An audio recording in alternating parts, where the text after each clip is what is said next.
Sa video na ito, pag-uusapan natin ang isang napakahalaga at napapanahong balita para sa lahat ng ating mga pensyonado sa buong Pilipinas. May panawagan na ngayon na agad na ilabas ang inyong Eastern Emergency Bonus ngayong darating na linggo ng pagkabuhay. Tatalakayin natin kung sino ang nasa likod ng proposal na ito, kung bakit ngayon pa lang ito inihain, kung paano ito makakaapekto sa inyong pang-araw-araw na buhay, at ang pinakamahalagang tanong na lagi ninyong tinatanong: magkakapera ba talaga ang ATM o hanggang balita lang muli ito? Lahat ng detalye, lahat ng katotohanan at lahat ng kailangan ninyong malaman ngayong araw na ito, nandito lahat sa video na ito, kaya huwag kayong aalis at panoorin ninyo ito hanggang sa katapusan para hindi kayo mawalan ng kahit isang mahalagang impormasyon. Alam nating lahat ang hirap ng buhay ngayon at hindi ito basta-basta na pakiramdam lang. Ramdam na ramdam natin sa ating mga bulsa, sa ating mga hapagkainan, at sa ating pang-araw-araw na pamumuhay ang matinding epekto ng pagtaas ng presyo ng lahat ng bilihin sa ating bansa. Ang gasolina ay tumalon na naman ang presyo at hindi ito nag-iisang beses na nangyari sa ating mga kababayan. Paulit-ulit tayong nasasaktan ng pagtaas ng presyo ng langis na nagdudulot ng domino effect sa lahat ng iba pang produkto at serbisyo na ating kinakailangan sa araw-araw.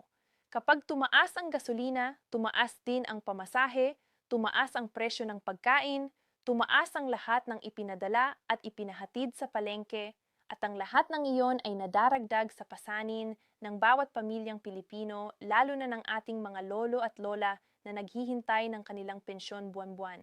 Ang bigas na siyang pangunahing pagkain ng bawat Pilipinong pamilya ay hindi rin nakaligtas sa pagtaas ng presyo, at kung ikukumpara natin ang presyo ng bigas ngayon kumpara sa ilang taon lang ang nakaraan, makikita natin na malayo na talaga ang pagbabago at hindi ito magandang pagbabago para sa ating mga pensyonado na may limitadong kita bawat buwan. Ang maintenance na gamot na kailangan ng ating mga matatanda para mapanatili ang kanilang kalusugan ay napakamahal na rin ngayon, at marami sa ating mga kapensyonado ang napipilitang pumili. Kakain ba sila ng maayos o bibilhin ba nila ang gamot na kailangan nila? At ito ay isang napakamapait na katotohanan na hindi natin dapat hayaang maranasan ng ating mga nakatatanda na matagal nang naglingkod sa ating bansa at nagbabayad ng kanilang kontribusyon sa SSS at GSIS sa loob ng maraming taon. Kaya naman sa gitna ng lahat ng pagsubok na ito, may isang kinatawan ng bayan na tumayo at nagsalita para sa ating mga pensyonado, at siya ay si Representative Rolando Makasait ng SSS GSIS Pensyonado Party List, na hindi makakatagal sa makitang nagdurusa ang ating mga matatanda sa kabila ng lahat ng kanilang naiambag sa ating lipunan at sa ating ekonomiya. Si Congressman Makasait ay hindi bago sa larangang ito. Siya ay dating pinuno ng SSS at GSIS, kaya lubos na lubos ang kanyang kaalaman at pag-unawa sa sistema ng pensyon sa ating bansa. Alam niya kung paano gumagana ang pondo, alam niya kung saan nanggagaling ang pera, at higit sa lahat, alam niya kung ano ang kaya at hindi kaya ng ahensya para sa kapakanan ng mga miyembro nito. Ayon kay Congressman Makasait, ang ating mga lolo at lola ang pinaka-vulnerable o ang pinaka-nahihirapan sa kasalukuyang krisis na ito. At bilang mga taong naglingkod sa bansa, nagtrabaho ng mahabang panahon at nag-ambag sa pambansang ekonomiya sa pamamagitan ng kanilang mga kontribusyon, kabilang sila sa mga pinaka-nararapat na matanggap ng tulong at suporta ng pamahalaan, lalo na sa panahong tulad ngayon na mataas ang presyo ng lahat. Kaya ang kanyang hirit: ibigay na agad ang bonus ngayong Easter, wag nang paghintayin pa ang ating mga pensyonado hanggang Pasko para lang makuha ang kanilang 13th month at Christmas cash gift. Dahil ngayon mismo ay kailangan na nila ang tulong na iyon para makabili ng pagkain, gamot at iba pang pangunahing pangangailangan. Ngayon baka itanong nyo, saan naman kukuha ng budget ang gobyerno para dyan, at hindi ba ito magiging malaking pasanin sa kaban ng bayan? At ito ay isang napakalehitimong tanong na dapat nating sagutin ng maayos at malinaw para maunawaan ng lahat ang tunay na kalagayan ng proposal na ito. Heto ang plano, at makinig kayong mabuti dahil ito ang pinakamahalagang bahagi ng video na ito. Hindi ito hihingi ng bagong pondo mula sa Malacanang o sa Kongreso, hindi kailangan ng bagong Appropriations Act, at hindi kailangan ng mahabang proseso ng pagpapasa ng batas sa dalawang kamara ng ating lehislatura.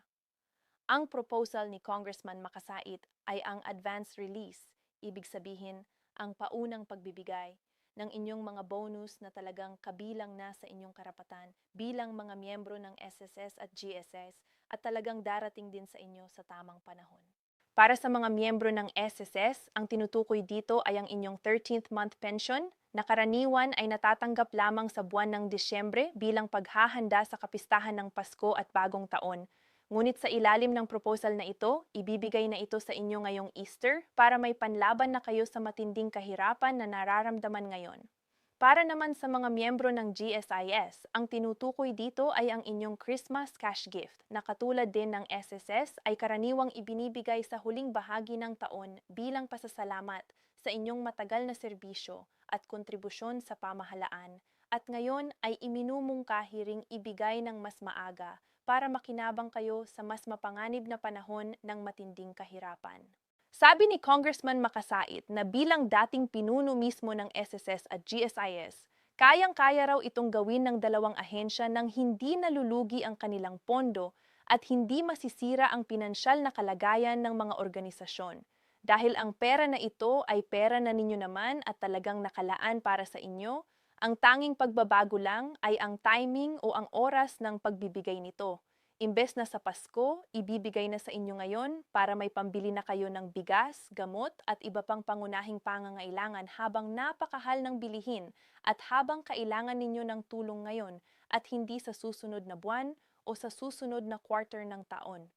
Kumbaga, kung ikukumpara natin ito sa simpleng paraan, parang nangutang lang kayo ng bahagi ng inyong sariling pera nang mas maaga kaysa sa itinakdang petsa ng pagbibigay nito. At dahil pera ninyo naman talaga ito, walang karagdagang gastos ang pamahalaan at walang dagdag na pasanin ang mamamayan.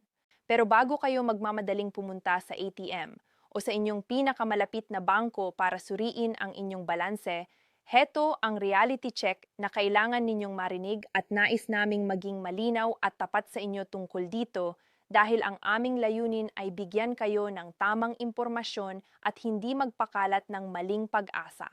Sa kasalukuyan, ang panawagan ni Congressman Makasait ay isang proposal pa lamang. Ito ay isang opisyal na hiling at rekomendasyon mula sa isang kinatawan ng bayan, ngunit hindi pa ito opisyal na aprobado ng board ng SSS at GSIS na siyang may kapangyarihan at autoridad na magdesisyon kung ibibigay ba ang advance release na ito o hindi. Ibig sabihin, hanggang hindi pa nagsasalita ang board ng SSS at ang board ng GSIS at hanggang hindi pa sila nagbibigay ng opisyal na pahayag o resolusyon, hindi pa natin masasabing sigurado ang pagbibigay ng advance bonus na ito ngayong Easter, kaya manatili tayong mapagpasensya at mapagmatsyag sa mga susunod na araw para sa mga opisyal na anunsyo. Ngunit heto ang magandang balita sa gitna ng lahat ng pag-aalala na iyan. Sabi ni Congressman Makasait, hindi na kailangan ng bagong batas dito at hindi na kailangang dumaan pa ito sa mahabang proseso ng pagpapasa sa Kamara ng mga kinatawan at sa Senado ng Pilipinas na kadalasan ay tumatagal ng maraming buwan o maging taon bago maging batas. Isang pirma lang ng board ng SSS at isang pirma lang ng board ng GSIS ang kailangan at pwedeng-pwede na itong i-release agad ng walang anumang hadlang o komplikasyon sa proseso. At ito ang nagbibigay sa atin ng pag-asa na kung matiyak ng ating mga leader na ito ang tamang hakbang para sa ating mga pensyonado, maaring maganap ito ng mabilis at ng walang mahabang paghihintay mula sa ating mga kapensyonado na kailangan na talaga ng tulong ngayon. Kayo mga kapensyonado na nanonood ngayon at nakikinig sa aming video na ito, sang-ayon ba kayo sa proposal ni Congressman Makasait? Gusto nyo bang matanggap na ang inyong 13th month pension at Christmas cash gift ngayong linggo ng pagkabuhay na ito para may panlaban na kayo sa matataas na presyo ng bilihin o mas gusto nyo pa ring hintayin ang Pasko at tanggapin ito sa tamang panahon tulad ng dati? I-comment nyo ang inyong opinyon sa ibaba ng video na ito at ibahagi ang inyong mga saloobin dahil mahalaga ang boses ninyo. Hindi lang ito basta komento sa YouTube. Ito ay isang paraan para marinig ng mga may kapangyarihan ang tunay na nais at pangangailangan ng ating mga pensyonado sa buong bansa. Gusto nating marinig ang boses nyo para makarating ito sa kinauukulan at para malaman ng ating mga opisyal na may puso at may nguso ang ating mga pensyonado at handang ipaglaban ang kanilang mga karapatan sa pamamagitan ng tamang paraan. At huwag kalimutang i-like ang video na ito at i-share sa inyong mga Viber groups at sa inyong Facebook accounts para malaman din ng iba pang mga pensioners ang napakahalagang balitang ito dahil maraming ating mga kapwa pensyonado ang hindi nakakaalam ng mga ganitong update at ang inyong isang share ay maaaring makatulong sa isang lolo o lola na desperado nang naghahanap ng tulong at impormasyon tungkol sa kanilang pensyon at benepisyo. Manatiling updated sa channel na ito para sa mga pinakabagong balita at impormasyon tungkol sa SSS, GSIS, at lahat ng benepisyong kaugnay ng ating mga pensyonado. Dahil dito, lagi kaming nakaabang para sa inyo at lagi naming sisiguraduhing matatanggap ninyo ang tamang impormasyon bago pa man ito lumabas sa ibang lugar. Hanggang sa muli, ingat po kayo palagi, alagaan ang inyong kalusugan at lagi ninyong tandaan na ang inyong boses ay makapangyarihan. Gamitin ito para sa ikabubuti ng lahat. God bless po kayo.